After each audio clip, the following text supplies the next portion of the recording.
आज के इस वीडियो में हम लोग चर्चा करेंगे कि यूपीएससी के दौरान कौन कौन से मोस्ट इम्पोर्टेंट बुक हैं जो आपको अपने तैयारी के दौरान पढ़ना चाहिए।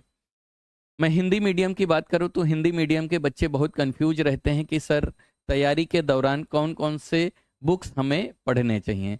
तो आज के इस वीडियो में मैं आप लोगों का पूरा डाउट क्लियर करूंगा। तो आइए समझते हैं कौन कौन से बुक आपको पढ़ने चाहिए।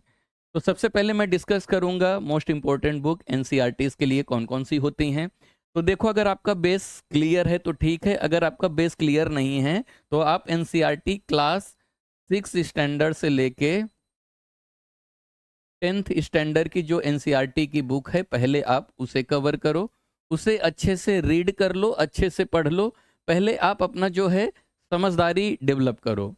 जब आपकी समझदारी डेवलप हो जाएगी तब आप क्या करो, जो थोड़ा सा एडवांस लेवल का बुक है उसको पढ़ो, जो कि आपके यूपीएससी के लिए बहुत इंपॉर्टेंट होता है। तो उन बुक के बारे में मैं चर्चा करता हूँ। तो सबसे पहले मैं ज्योग्राफी के बारे में चर्चा करूंगा। ज्योग्राफी में आपको कौन कौन से बुक पढ़ने चाहिए। तो देखो, ज्योग्राफी का जो क्लास 6 का ज्योग्राफी है वो बहुत इंपॉर्टेंट है, बहुत इंपॉर्टेंट है। इसको आपको अच्छे से कवर करना है। क्लास 6 का जो ज्योग्राफी होता है बहुत इंपॉर्टेंट होता है यूपीएससी के लिए या किसी कॉम्पिटिटिव एग्जाम्स के लिए। आपको क्लास 6 की जो ज्योग्राफी है उसे अच्छे से पढ़ना है। उसके बाद आप क्या करो, 7th से लेके 10th तक जो है ज्योग्राफी की बुक उसे रीड कर लो, अच्छे से समझ लो। क्योंकि वो बुक जब पढ़ लोगे तो जब आप ज्योग्राफी एनसीईआरटी क्लास 11th की ये दो बुक हैं, जब ये दो बुक पढ़ोगे तो क्या होगा, वही चीजें फिर से रिपीट होगा, लेकिन इसका जो स्टैंडर्ड रहेगा थोड़ा हाई रहेगा। तो जो 11th क्लास की एनसीईआरटी है जिसका नाम है भारत भौतिक पर्यावरण और भौतिक भूगोल के मूल सिद्धांत, ये दो बुक बहुत इंपॉर्टेंट है और यहाँ से सीधा सीधा प्रश्न पूछा जाता है। और ज्योग्राफी के लिए मैं बोलूँगा 6 से लेकर 12th तक सभी बुक इंपॉर्टेंट हैं, लेकिन सबसे ज़्यादा जो इंपॉर्टेंट बुक है वो याद रखना एनसीईआरटी क्लास 11th का ये दो बुक। कौन सा? भारत भौतिक पर्यावरण और भौतिक भूगोल के मूल सिद्धांत। ये पढ़ने के बाद क्या करना है आपको, 12th का जो एनसीईआरटी है ज्योग्राफी का, भूगोल का, मानव भूगोल के मूल सिद्धांत और भारत लोग और अर्थव्यवस्था, इसको भी थोड़ा सा क्या करना है आपको कवर कर लेना है।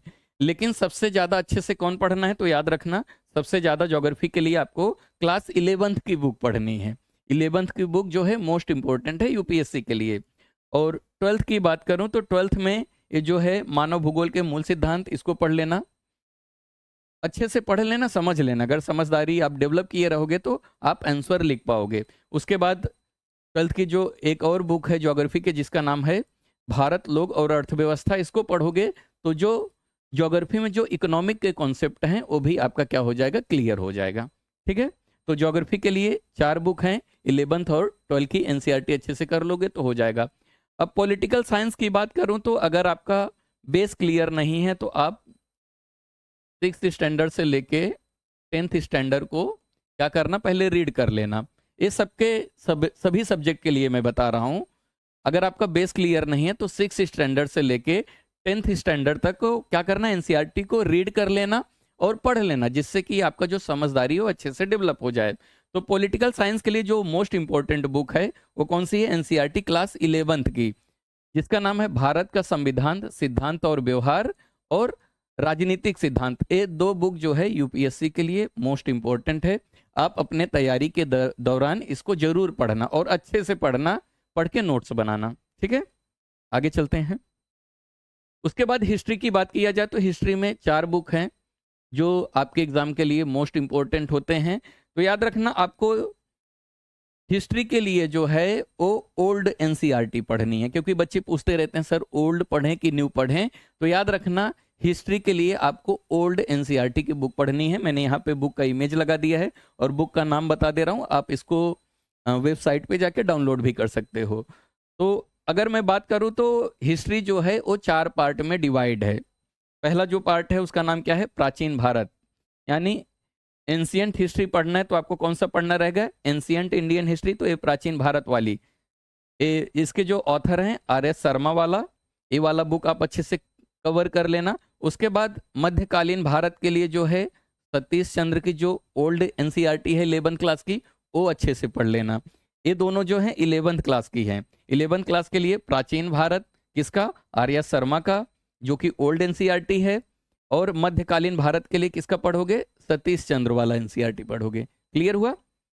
फिर उसके बाद दो बुक और हैं जो कि क्लास 12th के हैं, ओल्ड एनसीईआरटी हैं दोनों। तो ये जो है आधुनिक भारत के लिए किसका बुक पढ़ोगे एनसीईआरटी का, 12th का पढ़ोगे, जो कि बिपिन चंद्रा का रहेगा। उसके बाद समकालीन विश्व और इतिहास, इसके लिए किसका पढ़ोगे, अर्जुन देव का पढ़ोगे। तो ये चारों बुक आप अच्छे से पढ़ लोगे तो आपका जो हिस्ट्री रहेगा वो बहुत अच्छी तरह से तैयार हो जाएगा। तो हिस्ट्री के लिए 4 बुक याद रखना, मैं फिर से दिखा देता हूँ।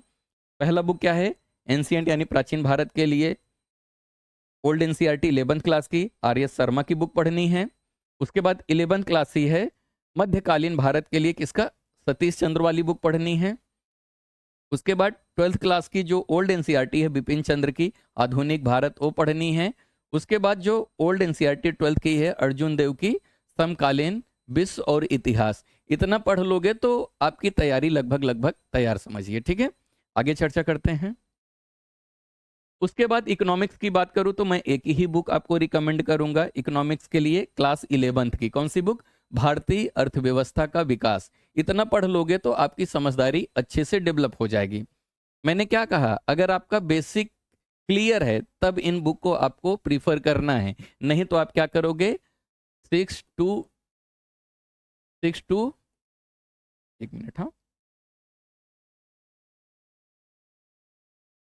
क्लास 6 to 10th की एनसीईआरटी पढ़ोगे। 6 to 10th क्या करेगा, आपका बेस क्लियर करेगा। लेकिन अगर यूपीएससी के लिए बात करूं तो ये बुक जो है मस्ट रिकमेंडेड है, बहुत ज़्यादा लोग इसे रिकमेंड करते हैं। जो एनसीईआरटी क्लास 11th की है जिसका नाम क्या है, भारतीय अर्थव्यवस्था का विकास, एक ही बुक काफ़ी है यूपीएससी के लिए, इकोनॉमिक्स के लिए। ठीक है, आगे हम देखते हैं। उसके बाद आर्ट और कल्चर के लिए मैं एक ही बुक रिकमेंड करूंगा, एनसीईआरटी क्लास 11th का जो बुक है जिसका नाम क्या है, भारतीय कला का परिचय, जो कि भाग 1 है। ये वाला बुक कर लेना, तो जिससे आपका आर्ट और कल्चर जो है पूरे अच्छे से तैयार हो जाएगा, क्योंकि परीक्षा में आर्ट और कल्चर से प्रश्न पूछे जाते हैं। तो आर्ट और कल्चर के लिए कौन सा बुक आपको पढ़ना है, भारतीय कला का परिचय। कौन सा है, एनसीईआरटी क्लास 11th का है। एक ही बुक मैं आपको रिकमेंड करूंगा, यही बुक आपको पढ़ना है। ठीक है, आगे समझते हैं। उसके बाद साइंस के बारे में मैं बात करूं तो साइंस पहले ना आप क्या करना, 6 to 10th रीड आउट कर लेना। 6 to 10th जो रहेगा ना, 6 to 10th एक बार रीड कर लेना, थोड़ा सा बेसिक क्लियर कर लेना। उसके बाद जो जीव विज्ञान है, एनसीईआरटी क्लास 12th की बायोलॉजी, बायोलॉजी को हम लोग क्या बोलते हैं, जीव विज्ञान, क्लास 12th की जो जीव विज्ञान की बुक है ये पढ़ लो। इसी से आपका जो रहेगा यूपीएससी का मोस्ट ऑफ पोर्शन तैयार हो जाएगा। इतना करने के बाद क्या करना है, आपको जो स्टैंडर्ड बुक है उसकी तरफ जाना है। ये क्या है, मीडियम लेवल है। उसके बाद आपको लगेगा तो आप एडवांस लेवल की बुक पढ़ के थोड़ा बहुत कुछ जो डाउट है उसे भी क्लियर कर सकते हैं। ठीक है, और आपको इस चैनल पर मैं ज्योग्राफी जो रहेगा क्लास 6 से लेके 12th तक पूरा पढ़ाऊंगा। तो अगर अभी तक इस चैनल को आपने सब्सक्राइब नहीं किया तो कर लीजिए। वीडियो देखने के लिए धन्यवाद।